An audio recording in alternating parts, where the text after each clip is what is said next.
नमस्कार, सत्यहिंदी.com में आपका स्वागत है। एक नजर अब तक की सुर्खियों पर। यूपी बिहार के लोगों के संबंध में पंजाब के सीएम चरणजीत सिंह चन्नी के विवादास्पद बयान से कांग्रेस बुरी तरह घिर गई है। प्रधानमंत्री मोदी ने आज पंजाब के फाजिल्का में इस मुद्दे को उठाया। मोदी ने मुख्यमंत्री चन्नी पर हमला करते हुए कांग्रेस नेता प्रियंका गांधी वाड्रा पर भी निशाना साधा और कहा कि चन्नी जब यूपी बिहार वालों को भैये बोल रहे थे तो दिल्ली का परिवार ताली बजा रहा था।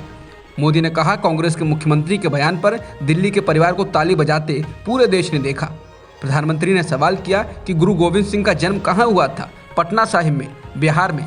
क्या आप गुरु गोविंद सिंह को पंजाब से बाहर निकाल देंगे? इसलिए लोगों को बांटने वाली ऐसी मानसिकता के लोगों को एक पल के लिए भी पंजाब पर शासन नहीं करने देना चाहिए। पीएम मोदी ने कहा कि कल ही हमने संत रविदास जयंती मनाई थी। संत रविदास का जन्म कहाँ हुआ था? उत्तर प्रदेश में, वाराणसी में। क्या आप संत रविदास को पंजाब से बाहर कर देंगे? पंजाब के मुख्यमंत्री चरणजीत सिंह चन्नी के यूपी और बिहार के लोगों को भैया कहने के बाद विवाद बढ़ता जा रहा है।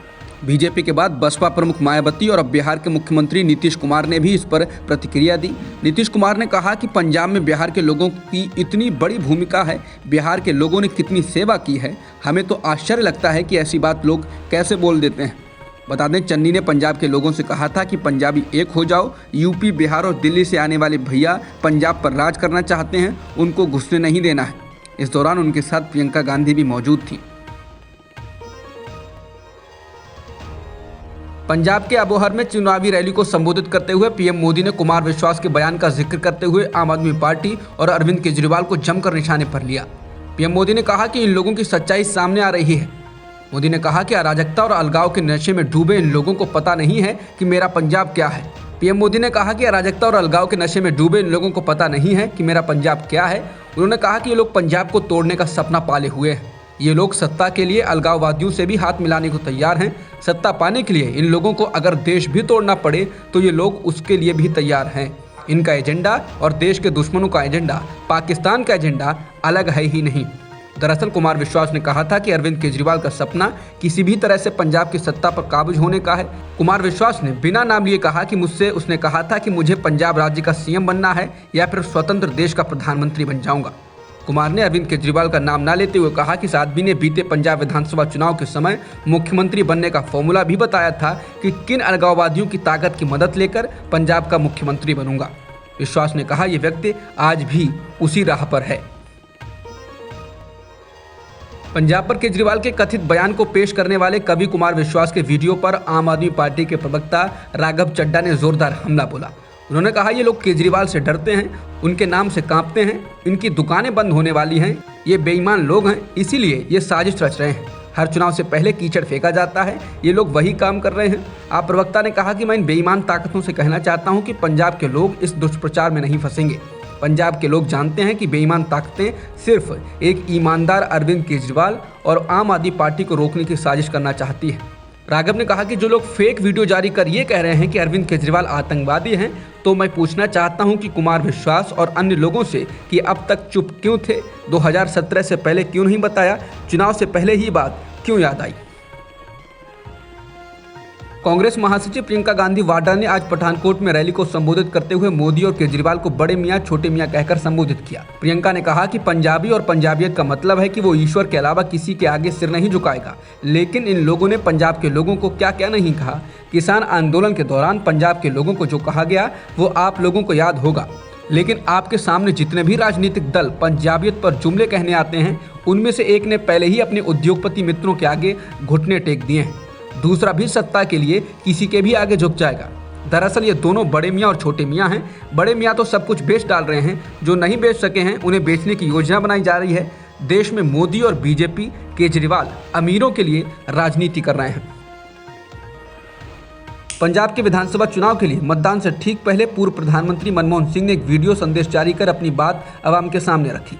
मनमोहन सिंह ने कहा कि चीन हमारे बॉर्डर पर बैठा हुआ है और इस बात को दबाने की कोशिश की जा रही है। आर्थिक नीतियों को लेकर मनमोहन सिंह ने केंद्र सरकार पर हमला बोला और कहा कि सरकार की नीतियों के कारण एक ओर लोग बढ़ती महंगाई और बेरोजगारी से परेशान हैं, तो दूसरी ओर आज के हुक्मरान 7.5 साल तक सरकार चलाने के बाद भी अपनी गलती को मानने के बजाय समस्याओं के लिए पूर्व प्रधानमंत्री जवाहरलाल नेहरू को दोष देते हैं। मनमोहन सिंह 10 साल तक भारत के प्रधानमंत्री रहे और इस पद पर बैठने वाले पहले सिख हैं।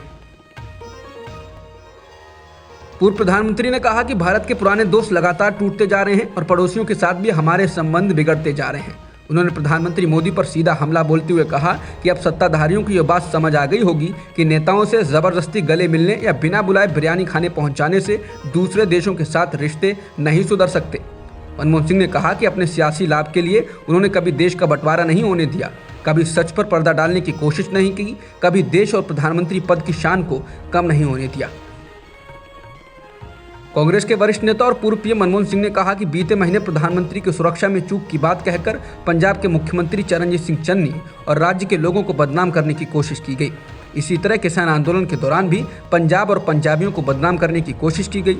आर्थिक मामलों के विशेषज्ञ के तौर पर पहचाने जाने वाले मनमोहन सिंह ने कहा कि जिन पंजाबियों की दिलेरी, बहादुरी और देशभक्ति को पूरी दुनिया सलाम करती है, उन पंजाबियों को लेकर क्या कुछ नहीं कहा गया और इससे उन्हें बहुत दुख पहुंचा। बता दें कि किसान आंदोलन के दौरान बीजेपी के कई नेताओं और केंद्र सरकार के मंत्रियों ने किसानों को खालिस्तानी और मवाली तक कहा था। पूर्व प्रधानमंत्री ने कहा कि केंद्र सरकार को आर्थिक मामलों की कोई समझ नहीं और इसकी गलत आर्थिक नीतियों के कारण देश आर्थिक बदहाली की जकड़ में फंस गया है। पूर्व प्रधानमंत्री ने कहा कि आज बेरोजगारी चरम पर है और विद्यार्थी, किसान सभी परेशान हैं। उन्होंने कहा कि देश में सामाजिक असमानता भी बढ़ रही है और लोगों पर कर्ज बढ़ता जा रहा है और उनकी कमाई घट रही है, जिससे अमीर और अमीर हो रहे हैं और गरीब होते जा रहे हैं, जबकि केंद्र सरकार आंकड़ों में धोखा करके सब कुछ बढ़िया बता रही है। सुप्रीम कोर्ट ने गुरुवार को पंजाब और हरियाणा हाई कोर्ट के हरियाणा के स्थानीय युवाओं को नौकरियों में आरक्षण को लेकर दिए गए फैसले पर रोक लगा दी। कुछ दिन पहले हरियाणा हाई कोर्ट ने स्थानीय लोगों को नौकरी में 75% आरक्षण लागू करने पर रोक लगाई थी। सुप्रीम कोर्ट ने अपने आदेश में हाई कोर्ट से कहा कि वो इस मामले में 4 हफ्ते में फैसला करे। कोर्ट ने राज्य सरकार से भी कहा है कि वो इस कानून का पालन न करने पर कंपनियों के खिलाफ कोई कठोर कदम न उठाएं। हरियाणा की मनोहर लाल खट्टर सरकार ने पंजाब और हरियाणा हाई कोर्ट के आदेश को सुप्रीम कोर्ट में चुनौती दी थी। खट्टर सरकार ने अपनी याचिका में कहा था कि हाई कोर्ट ने सिर्फ 1.5 मिनट की सुनवाई में ही अपना फैसला दे दिया। राज्य सरकार ने याचिका में कहा था कि उसके अधिवक्ता को हाई कोर्ट ने सुना तक नहीं। अब तक की खबरों में इतना ही। बाकी खबरों के लिए बने रहिए सत्येंद्र.com के साथ।